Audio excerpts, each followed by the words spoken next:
Constraint relation.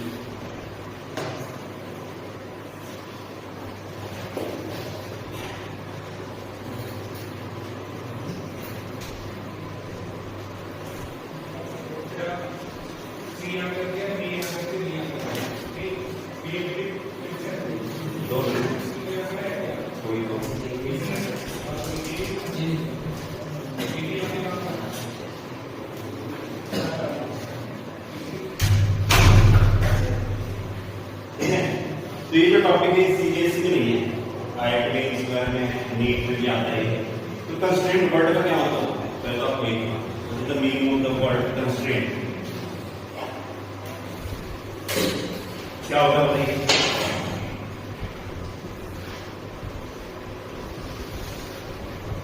Constraint का मतलब होता है बंदिश, बाउंडेशन। जैसे आपके ऊपर भी कुछ बाउंडेशन जो घर वालों ने लगाए हैं, उनको ही कंस्ट्रेंट्स बोलते हैं। तो अब इसको हम यूज करके कि कैसे क्वेश्चंस को सॉल्व कर सकते हैं। मेरा सिंपल सा एग्जाम्पल देते हैं, समझने के लिए हम सबसे एक सिंपल एग्जाम्पल देते हैं। अगर मैं आपसे कहूं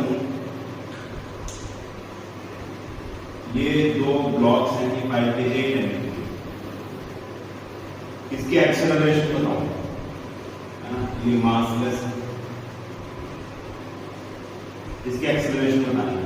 तो जो शॉर्ट ट्रिप वाला हमने फॉर्मूला किया था उससे इसकी एक्सेलरेशन डायरेक्ट निकाल रहा हूं। तो इसका हो जाएगा 10g, ये हो जाएगा -5g डिवाइडेड बाय 3। इसकी एक्सेलरेशन आ गई 100 - 50/3 10/3। अब आप कभी से जितने एक्सेलरेशन से नीचे जा रहा है उतनी ही एक्सेलरेशन से ऊपर जा रहा है। लेकिन how you can say that ये एक्सेलरेशन से नीचे जा रहा है तो ये एक्सेलरेशन से ऊपर जाएगा? How you can say? तो अगर हम इसको मैथमेटिकली प्रूव करके बताओ तो क्या हम मैथमेटिकली प्रूव कर सकते हैं कि इसकी एक्सेलरेशन इसकी एक्सेलरेशन जो है ये हमेशा इक्वल अपोजिट है? क्या मैथमेटिकली प्रूव कर सकते हैं? So answer is yes, you can do that. और ये कंस्ट्रेंट रिलेशन की हेल्प से प्रूव कर सकते हैं। पहले तबियत ठीक नहीं लग गया, ठीक है?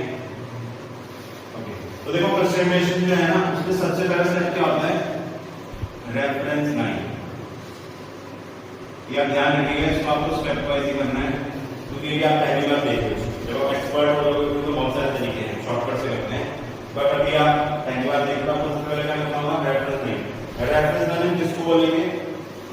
एक ऐसी line which is not moving. कोई ऐसी लाइन है, कोई ऐसा पॉइंट जो मूव नहीं कर रहा।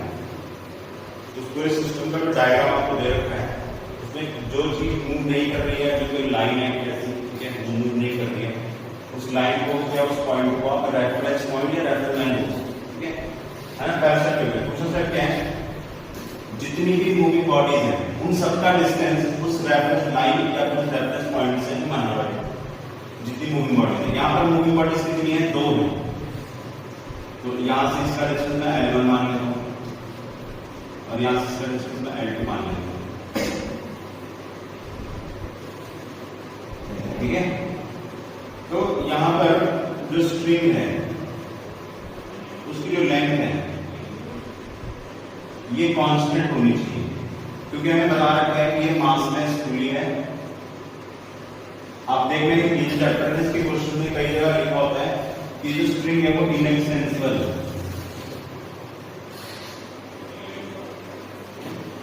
इनएक्सटेंसिबल स्ट्रिंग लिखा हुआ है और मासलेस लिखा हुआ है। मासलेस इनएक्सटेंसिबल स्ट्रिंग मतलब यानी ये जो स्ट्रिंग है इसका मास नहीं है और ये खींच भी नहीं रहा।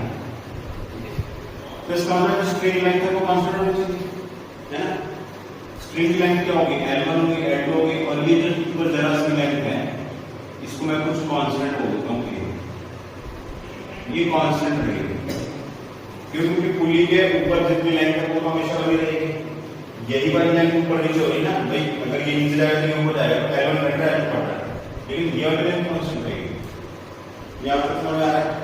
तो क्या हम लिख सकते हैं कि जो स्ट्रिंग की लेंथ है हो जाएगी L1 plus L2 plus A, है ना। और ये कांस्टेंट के बराबर होनी चाहिए, C बोलते हैं, here C is constant, A is also constant। तो कंस्ट्रेंट रिलेशन जो टॉपिक है इसमें हमें क्या देखना होता है, हमें कोई ना कोई बाउंडेशन ढूंढनी होती है जिसको यूज करके हम एक इक्वेशन बनाते हैं। यहाँ पर वो बाउंडेशन है कि जो स्ट्रिंग है इसकी लेंथ चेंज नहीं हो सकती, ये इसके ऊपर बाउंडेशन है ना। तो अगर इसकी लेंथ चेंज नहीं हो सकती तो मतलब L1 plus L2 plus A equal to constant. अब मैं इसको डिफरेंशिएट करूँ,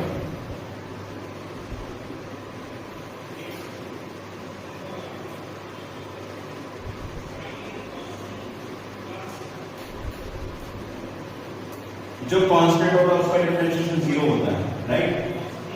ये टर्म 0 हो गया, ये टर्म 0 हो गया। And rate of change of length L1 ये हो जाएगा वेलोसिटी ऑफ M1 या फिर वेलोसिटी ऑफ 5 kg ब्लॉक, इसकी वेलोसिटी होगी, है ना। dL1 का टी मतलब क्या है, change in length of L1 in respect to time, तो इसकी वेलोसिटी होगी। Change in length L2 with respect to time, ये इसकी वेलोसिटी होगी, वेलोसिटी ऑफ L2,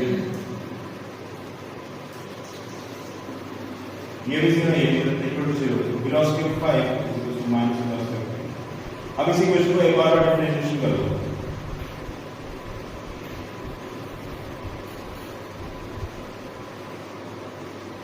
तो क्या हो गया, एक्सेलरेशन ऑफ 5, ये एक्सेलरेशन ऑफ 10।